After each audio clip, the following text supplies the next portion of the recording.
Hello film fans and welcome to this episode of the Sherlockian. Now, a few weeks back, I reviewed the BBC documentary Kim Philby, His Most Intimate Betrayal, which is strongly based on the work by Ben McIntyre, Spy Among Friends, which of course inspired the ITVX drama also called A Spy Among Friends. Now, I was just leafing through ITVX the other day, as you do, and came across another documentary also based on A Spy Among Friends. This is called, rather unimaginatively it has to be admitted, The Real Spies Among Friends. But what makes it slightly different to all the others is that it looks at the entire Cambridge spy ring, or at least four of them anyway, rather than looking just at Kim Philby. Now, it's a pretty conventional documentary, I think it's fair to say. It's got talking heads, made up from a variety of different people, so like eyewitnesses, people that actually worked at MI6 and the Foreign Office. It's also got like more modern people, historians or recently retired intelligence operatives, to kind of give more kind of general background and more expertise. Particularly enjoyed the ex-KGB officer they had, who is very funny. He's quite smug, which I suppose he has every right to be, considering how well the KGB infiltrated the British diplomatic service and MI5 and MI6. But what makes this documentary, I think, the most interesting is a kind of alternate view it gives to the Cambridge spy ring. So I think most of the stuff it talked about in the documentary wasn't new. It wasn't stuff I hadn't heard of. And the one thing I really enjoyed was the kind of the more in-depth look it actually gave at how Burgess and Maclean actually escaped to the Soviet Union. What I particularly enjoyed about it was that MI5 obviously were expecting to arrest Donald Maclean very soon. And Kim Philby hears about this in Washington, sends Guy Burgess, who's staying at his house, back to London to warn Maclean, but then Burgess and Maclean decide to escape together. Now, what I really like about the story is that MI5 obviously are watching Donald Maclean because they think, well, there might be a chance he might try and escape, or might like try and contact his Soviet handlers, and obviously they're keeping close tabs on him. But what's brilliant is MI5 obviously employed ex-policemen as what they call the Watchers, a kind of like a section in MI5 whose entire job was to watch, just to put people under surveillance. And these people only worked during the week, or at least in Donald Maclean's case they did. So at weekends they weren't surveilling him at all, which is brilliant, isn't it? So wonderfully British, the fact that they took the weekends off, which is when Burgess and Maclean decided to escape. The other thing I didn't realise is that Anthony Blunt actually suggested how they could get abroad without using a passport, and they actually used a ferry service. Basically, it back then, sort of day trips to France, you didn't need a passport as long as you were on one of these kind of specific tours. And so that's how Burgess and Maclean got abroad without using, obviously, Maclean's passport and then alerting everybody. But what seems amazing is how amateurish it was. The Soviet Union doesn't really seem to have given Burgess and Maclean any help at all at trying to escape. It was all kind of their own effort. It was very boys' own adventure in a kind of strange way. How they kind of tore across the countryside in the dead of night and then leapt onto the ferry at the last minute and then managed to escape abroad. The other thing I really enjoyed is that sort of the in-depth look it gave at kind of the tragedies that the Cambridge spy ring caused. So, for example, they actually had an interview with basically, I think she was the daughter of one of the Albanian dissidents the British and the American intelligence services dropped into Albania to try and basically stir up unrest against the communist government in Albania. And as I'm sure you're aware, if you've seen my other reviews, or indeed watched either Spy Among Friends or the documentary that Ben McIntyre did based on his work, basically the Kim Philby tips off the KGB about what's going to happen. So when the Albanians land, they're immediately attacked. Her dad actually managed to escape, and he must have been quite a tough bloke, really, considering that they were ambushed immediately as soon as they landed. To have actually shot his way out the firefight and then got to Yugoslavia is really quite something. But it also kind of gave the dark underbelly of it all. The fact that he basically, when he found out that basically Philby betrayed him, presumably many years later, he'd actually have nightmares about it. Because, I mean, you would, wouldn't you? This had been the man who'd been in charge of everything. He'd been in charge of recruiting his friends, and I'm sure most of them died. You know, his own relations had been basically arrested by the Albanian authorities, and so one of them was, I think, was beaten senseless. The other one was killed, and yeah, to be affected that like bluntly by Kim Philby, you would have nightmares about him and wake up screaming his name. He kind of gives you kind of more sinister aspects of Philby's betrayal. It wasn't just the British establishment he hurt; it was literally everybody.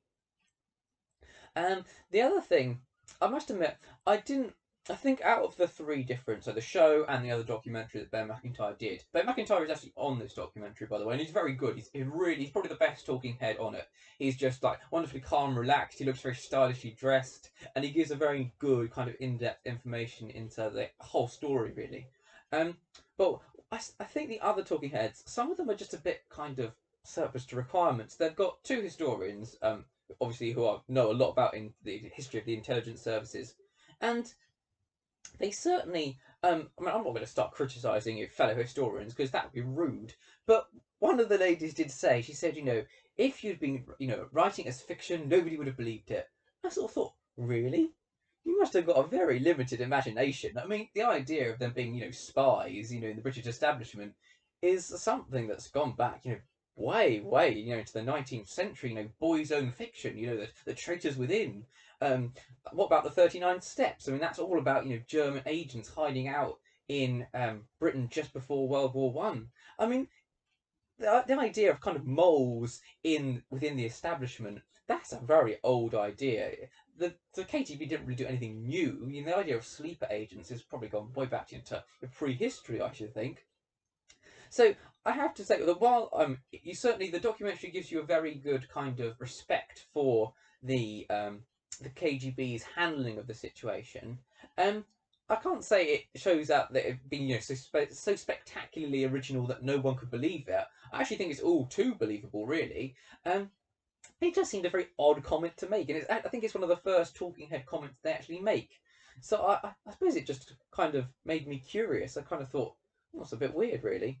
It did give me more of an appreciation, though, of the actual show Spy Among Friends. It really brought alive that scene in one of the episodes where Philby actually meets Burgess and Maclean again after all these years.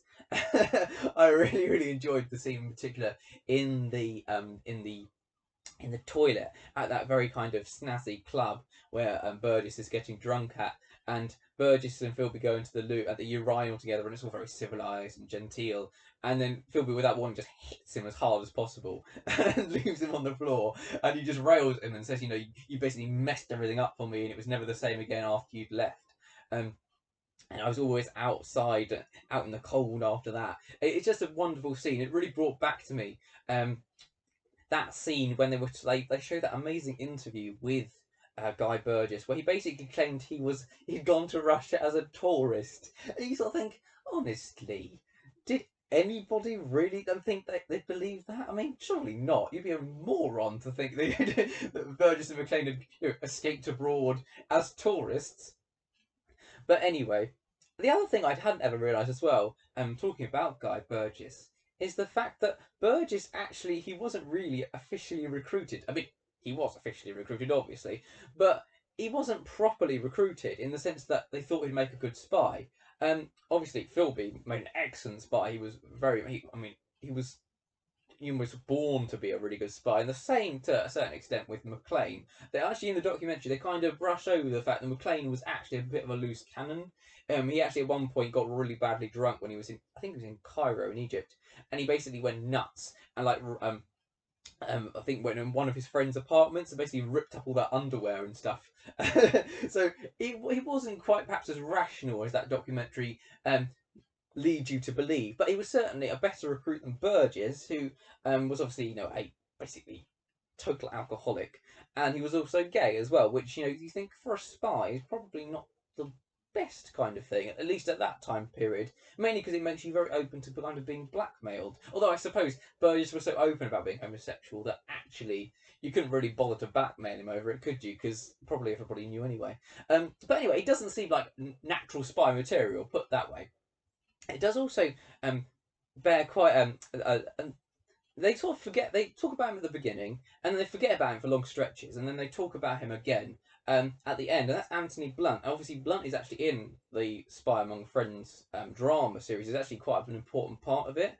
Um, what I particularly like about it, if anything, they're the root in terms they're quite critical of all the Cambridge spy ring. Um, bar one of them, and I'll talk about that later on because it's actually a bit of an omission.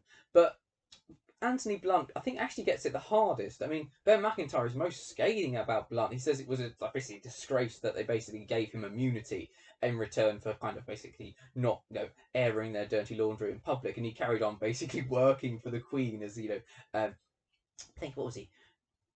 He was in charge of the Queen's portrait collection. I can't remember what his official title is now. It's something very long-winded.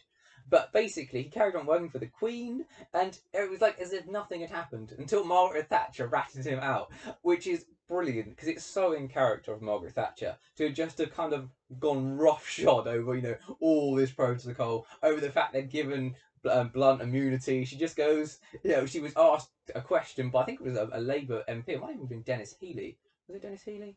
No, I think it was Dennis Healey, but it was quite famous Labour politician who actually asked her about rumours about further spy basically government cover-ups, and Margaret Thatcher didn't even bother denying it. She just went, yes, his name's Anthony Blunt, and she just reeled off all this information, and it's just so wonderful. And apparently afterwards she said, well, he deserved it, which is so brilliant and kind of true, isn't it? I mean, if you spied on your own country, you can't really blame them if they. Well, if you've spent most of your life lying, how can you really expect the people that you've lied to tell you the truth afterwards or keep a promise? I mean, it did really just serve him right. Overall, then, I thought that this documentary is quite good. I'd certainly recommend you watch it if you're interested in just the history of the British intelligence service and you like sort of the spy genre, and if you found A Spy Among Friends fun to watch. It's not the best documentary on either Kim Philby I've seen, or indeed on the Cambridge spy ring, because for some weird reason, I don't really know why, they don't talk about John Cairncross at all. The Cambridge spy ring is often called the Cambridge Five, and yet they only talk about four of them. They talk about Philby, Burgess, Maclean, and Blunt.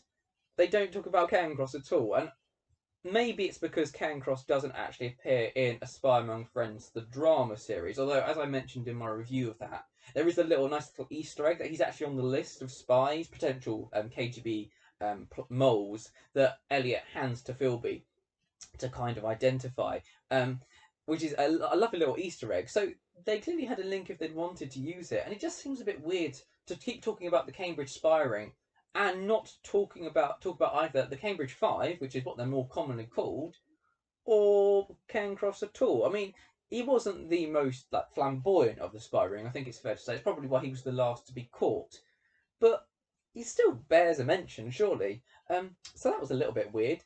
Other than that, it's quite a conventional documentary, as I said, with kind of talking heads, and I think there's a little bit about it. It's got quite an obvious bias. They don't really seem to like the Cambridge Five very much in this documentary, which is fair enough. I mean, I can't say I particularly liked most of them either. I mean, I do get the sense that Blunt maybe was kind of motivated a little bit by ideology, and I think they all were motivated by ideology in the beginning, but after a while, I think it was just mainly just self-importance and selfishness, to be honest, and a love of just getting away with something.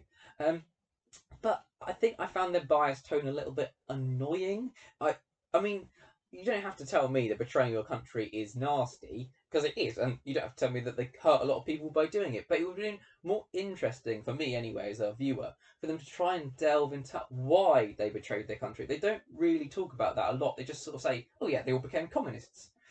That doesn't really explain why they all became communists, apart from they mention obviously the threat of Nazism, but then why would you carry on afterwards? I mean, Anthony Blunt didn't, but all the others did. It just, I would have enjoyed it more if they'd explored that angle, I think. But overall, it's a pretty good documentary. Certainly, as I said, I would definitely recommend it. Check it out if you haven't seen it. It's for free on ITVX, so it's worth a watch. Yeah, and if you've got any more stuff you'd like me to review, either about Cambridge 5 in particular, or his history in general, or other documentaries, yeah, pop them in the comment section. You can also follow me on Twitter. There's a link in the description below. Yeah. Anyway, I'll see you in the next one. Thanks for watching. Goodbye.